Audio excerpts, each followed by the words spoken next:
data yang dibentangkan kepada saya oleh Kementerian Kesihatan, saya dapati bahawa usaha-usaha untuk membendung wabak COVID-19 masih perlu diteruskan.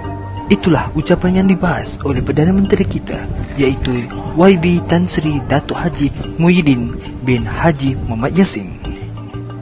Bagi membantas pandemik COVID-19 yang sedang melanda seluruh dunia dan menjadi musuh utama untuk umat manusia. Pada kata lainnya, rakyat Malaysia perlulah mematuhi arahan serta undang-undang yang dikeluarkan oleh Majlis Keselamatan Negara MKN bagi menjaga kesejahteraan rakyat Malaysia. Pada kali ini, kami akan membahaskan sebanyak sedikit agar rakyat Malaysia dapat membuka mata dan memahami apa yang perlu diikuti.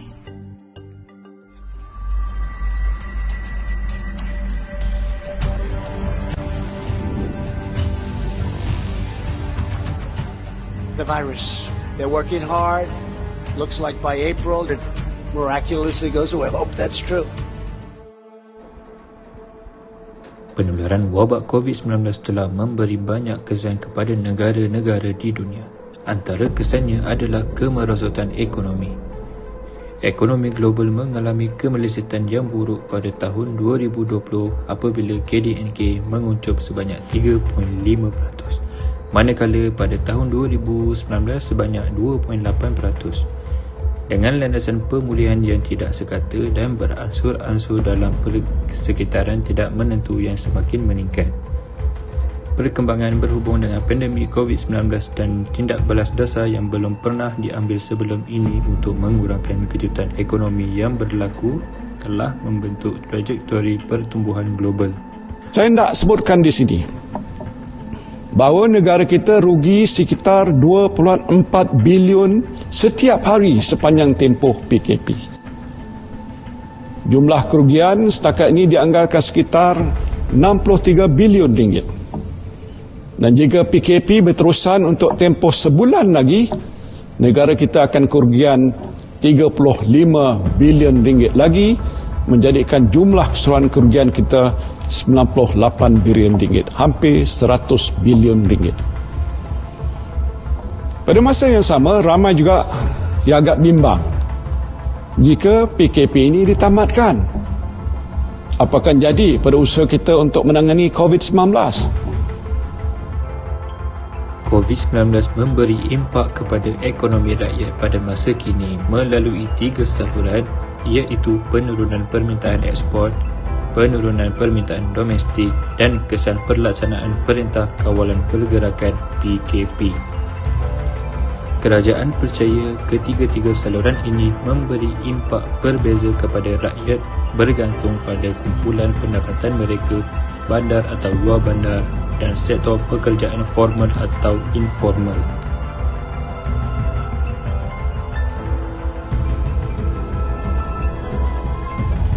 Jadi saya telah berbincang secara panjang lebar mengenai perkara ini dalam mesyuarat Majlis Tindakan Ekonomi, sidang Majlis Keselamatan Negara dan mesyuarat Jemaah Menteri.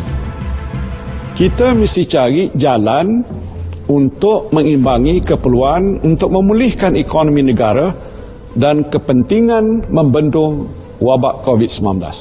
Oleh yang demikian, kerajaan Malaysia telah melakukan banyak usaha supaya ekonomi rakyat dan negara terjaga. Kerajaan akan memastikan aktiviti ekonomi tidak terhenti agar rakyat dapat terus bekerja manakala perdagangan dan industri mampu beroperasi seperti biasa. Kerajaan juga komited untuk memastikan amalan-amalan tadbir urus terbaik terus diamalkan sepanjang tempoh pelaksanaan darurat ini.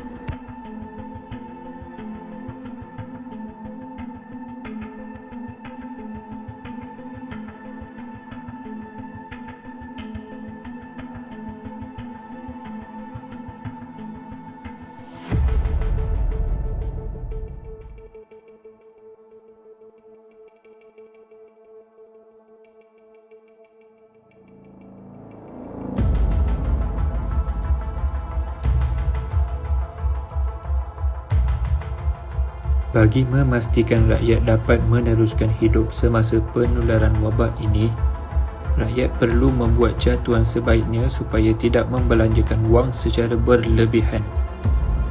Rakyat perlu catat setiap aliran wang keluar masuk supaya rakyat tahu berapa banyak wang yang telah digunakan. Ini kerana rakyat perlu memastikan supaya komitmen dengan pihak bank tidak tersangkut bagi menjaga rekod dalam data mereka. Kerajaan juga turut memberi bantuan kepada rakyat dari segi dana dan makanan, terutamanya kepada golongan yang memerlukan.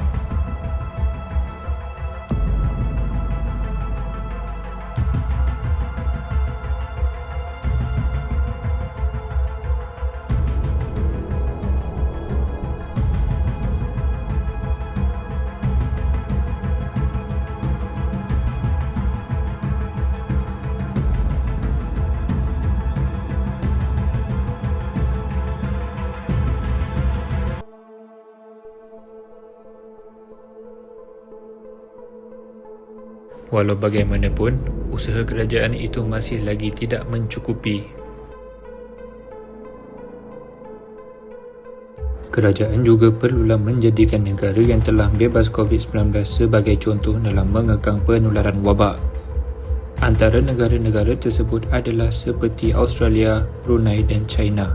Peraturan mereka yang amat ketat membuatkan rakyat menjadi berdisiplin kerana rakyat juga bertanggungjawab dalam misi membendung penularan wabak. Mereka juga telah melakukan total lockdown agar dapat mengelakkan rakyat daripada dijangkiti.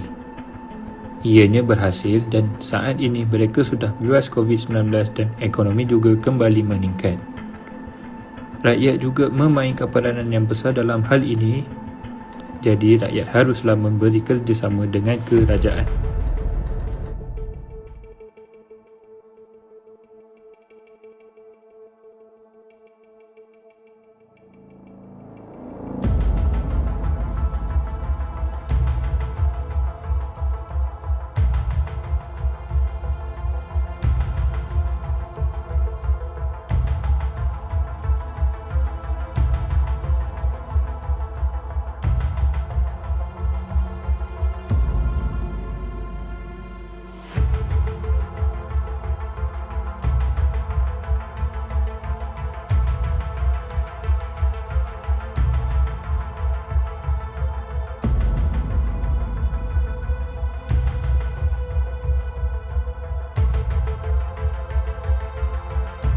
Sekiranya penularan wabak ini tiada penghujungnya, maka kerajaan perlu bertindak proaktif melaksanakan pelan pakej rangsangan ekonomi domestik yang inklusif dengan segera untuk membantu menangani suasana ekonomi mencabar sepanjang tahun.